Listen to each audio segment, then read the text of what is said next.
ॐ मङ्गलं कोसलेन्द्राय महनीयगुणाब्धये चक्रवर्तितनूजाय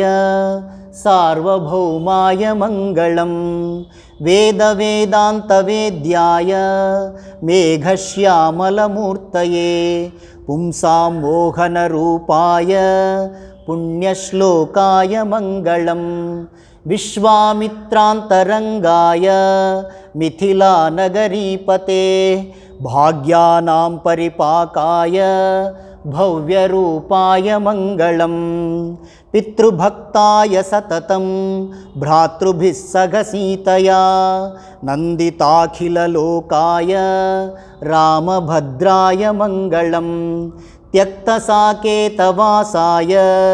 चित्रकूटविहारिणे सेव्याय सर्वयम्